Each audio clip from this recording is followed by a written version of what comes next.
Hello, my name is Christopher Barber, and I will be discussing the question of how does your product use or challenge conventions and how does it represent social groups or issues? To give you a brief overview, this presentation will talk about adhering and subverting conventions within genres. It will use three media theorists to support the ideologies, provide some insight into the film, as well as representations of specific groups and societal issues. First of all, I will be answering the first part of the question about the conventions. It must be identified that my film uses three different genres: action, adventure, and suspense. As theorist Steve Neal would note, a good film needs to adhere and subvert genre conventions because the film needs to follow the conventions and stereotypes of the genre in order to be identified with that genre. Furthermore, the film must subvert the typical conventions and stereotypes of their genre to some extent in order to be considered unique, which makes it stand out in the genre. Our logos and credits uphold the conventions of the action genre. My group discussed a logo that would ease our viewer into the mood, atmosphere, and genre of the film. We decided to make the theme electric, high energy, and fast, just like your action film. We named it Voltage with large silver letters and electric energy around it to show our action genre. We used a circular clock for our credits to match the topic of our film, which is a stolen watch. This circular clock motif for the credits creates a powerful thematic anchor. This visual metaphor immediately signals the importance of time and central object of the plot. One film that influenced their opening credits was The Raiders of the Lost Ark, with the use of their opening credits where their logo transitioned into the first shot of their film.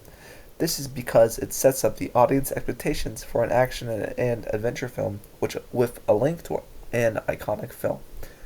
Transitioning our circular title into the sun creates a seamless link between the graphic design and the film's world, reinforcing the clock motif while nodding to classic cinema history.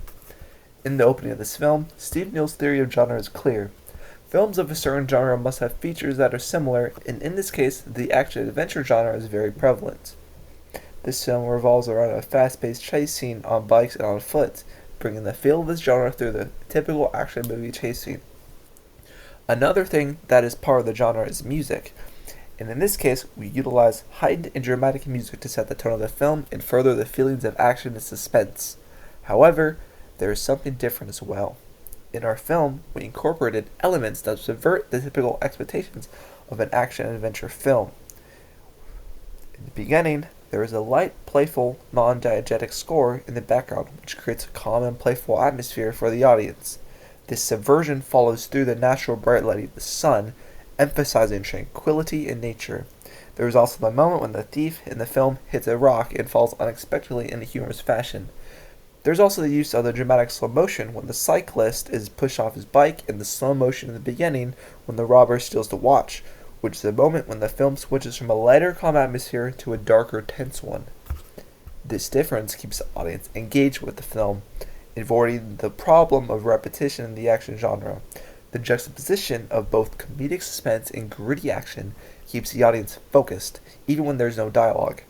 The cut to black ending being so vague allows for more audience engagement, which allows them to create their own interpretations and meanings of the film's entirety.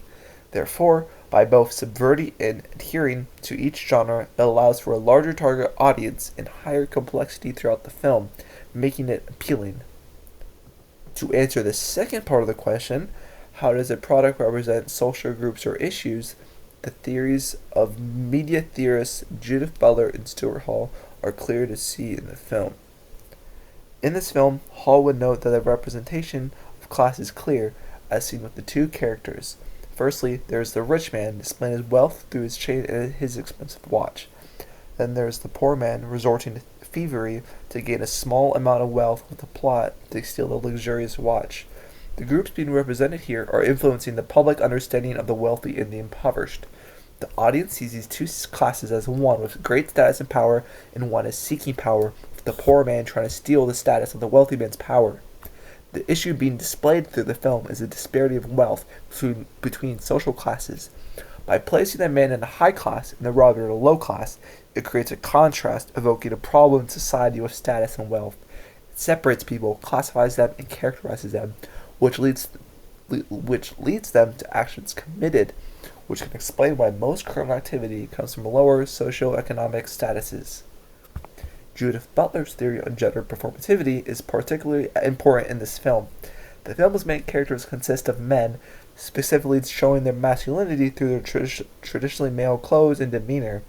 They're doing in their role as a male, highlighting to the audience their gender. The character's gender is built up through their actions. Action films typically have male characters, so having a male-led action film such as the movie Bad Boys further reinforces the performance of masculinity through specific actions such as fighting and chasing to create the illusion that this behavior is natural. The exaggerated nature of these performances can also reveal that masculinity is a construction rather than something inherently there. In conclusion, this film demonstrates ample examples of both reinforcement and subversion of genre, while also representing key social issues and the groups that enhance the meaning behind the film. Thank you for your time.